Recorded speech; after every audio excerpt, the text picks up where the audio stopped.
Hi viewers, welcome to சின்னக்கா சமையல்.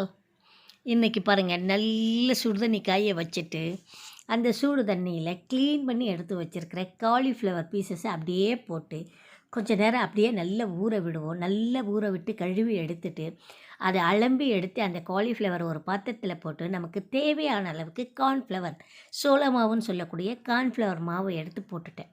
ஒரு 4-5 spoon போட்டிருக்கேன். கொஞ்சமாக சால்ட்டு போட்டிருக்கேன். இப்போ இந்த கலவைக்கு தேவையான அளவுக்கு இஞ்சி பூண்டு பேஸ்ட்டையும் போட்டு நல்லா பிசைஞ்சிரும். நல்லா மேலே கீழே போட்டு கிண்டி கிளறி பிசைஞ்சி எடுத்துட்டு வடச்சட்டியில் எண்ணெயை காய வச்சு அந்த எண்ணெயில் அப்படியே எடுத்து இந்த காலிஃப்ளவரை போட்டு பொரித்து தனியாக எடுத்து வச்சுக்கலாம். இதை பொரித்து தனியாக எடுத்து வச்சுக்கிட்டு இதுக்கு தான் நம்ம கிரேவி செய்ய போகிறோம். ஒயிட் கலரில் ஒயிட் கிரேவி, அதாவது காலிஃப்ளவர் ஒயிட் கிரேவியில் செம்ம டேஸ்ட்டாக கொடுக்குறேன் பாருங்கள். இப்போ இந்த காலிஃப்ளவரை எடுத்து ஒரு பிளேட்டில் போட்டு எடுத்து வச்சிடலாம். இப்போ இதுக்கு தேவையான மசாலாக்கள் ரெடி பண்ணிக்கலாம். அது பார்த்திங்கனாக்கா கொஞ்சம் ரொம்ப முத்துனதாகவும் இல்லாமல் ரொம்ப இளம் பதமாகவும் இல்லாமல் இருக்கிற தேங்காய் எடுத்துக்குவோம்.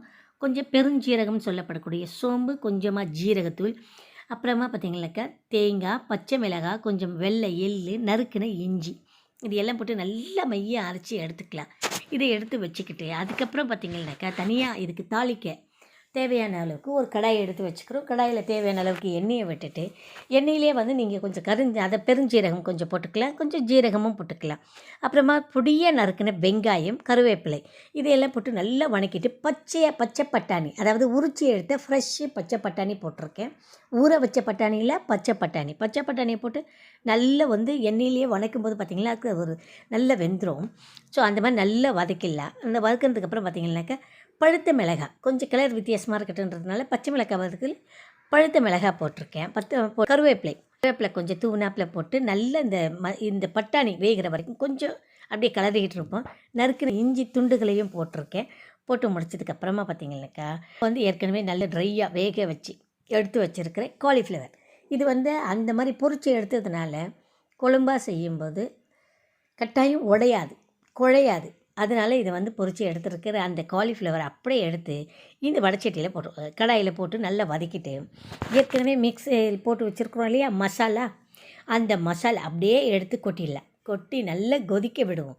கொதிச்சதுக்கப்புறம் பார்த்திங்கன்னா நமக்கு தேவையான டேஸ்ட் அதில் கிடைக்குதான்னு பாருங்கள். அப்படி இல்லைன்னா இன்னும் கொஞ்சம் ஜீரகம், கொஞ்சம் சோம்பு, இதையும் போட்டுக்கலாம். முடிஞ்சால் ஒரு ரெண்டு ஏலக்காய் அப்படி லேசாக தட்டினாப்பில் தட்டி எடுத்து போட்டுட்டு இறக்கும்போது பார்த்திங்களுக்கு சூப்பரான செம்ம டேஸ்ட்டாக இருக்கும். வித்தியாசமானட்டு பிள்ளைங்க ஒரே கலரில் இருக்கிறத விட இந்த மாதிரி ஒயிட் கலரில் கொஞ்சம் மாறுபட்ட டேஸ்ட்டாக கொடுக்கும்போது அவ்வளவு டேஸ்ட்டாக இருக்குது. நீங்கள் செய்து கொடுங்க. டிஃபன் ஐட்டம் காலையில் டைமில் இதை நான் செஞ்சுட்டு லஞ்ச் பாக்ஸ் கூட கொடுத்தேன். எப்படியும் பார்த்திங்கன்னா பிள்ளைங்களுக்கு கொஞ்சம் சாதம் கொடுத்தா கொஞ்சம் ஒரு சப்பாத்தி கொடுப்போம். ஸோ அந்த இதுக்கு பார்த்திங்கனாக்கா ரெண்டுக்கும் ஈவனாக இருக்கிற மாதிரி இந்த கிரேவி செம்ம சூட்டபிள், சூப்பராக இருக்கும். நீங்கள் செய்து கொடுங்க. அருமையான ஒயிட் காலிஃப்ளவர் கிரேவி செம்மையாக இருக்குது. கண்டிப்பாக உங்களுக்கும் பிடிச்சிருந்தால் உங்களோட கருத்துக்களை எனக்கு கமெண்டில் பதிவிடுங்க. மறக்காமல் சப்ஸ்கிரைப் பண்ணுங்கள். சப்ஸ்கிரைப் பண்ணும்போது பக்கத்தில் இருக்கிற பெல் பட்டனை அழுத்த மறந்துடாதீங்க. சப்ஸ்கிரைப் பண்ணவங்க ஷேர் பண்ணுங்கள். ஓகே, அருமையான சுவையான ஒயிட் காலிஃப்ளவர் கிரேவி பட்டாணி போட்டு செஞ்சுருக்கேன். கண்டிப்பாக உங்களுக்கும் பிடிக்கும்.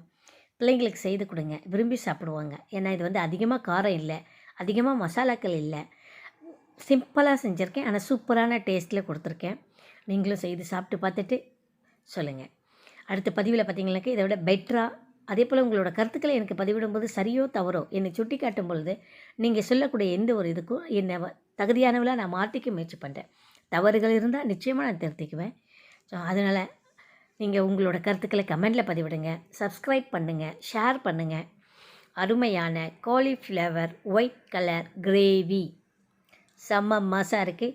காலையில் டிஃபன் ஐட்டம் எதுவாக இருந்தாலும் சாப்பிட சூப்பரான ஒரு டேஸ்டியான கிரேவி. பிள்ளைங்களுக்கும் செய்து கொடுங்க. லஞ்ச் பாக்ஸுக்கும் போட்டு கொடுத்து அனுப்பலாம். அவ்வளோ டேஸ்டியான சூப்பரான ஒரு ஒயிட் கலர் காலிஃப்ளவர் கிரேவி சூப்பராக இருக்குது. அடுத்த பதிவில் இதை விட பெஸ்ட்டான ஒரு ரெசிபியோடு உங்களை சந்திக்கிறேன். நன்றி.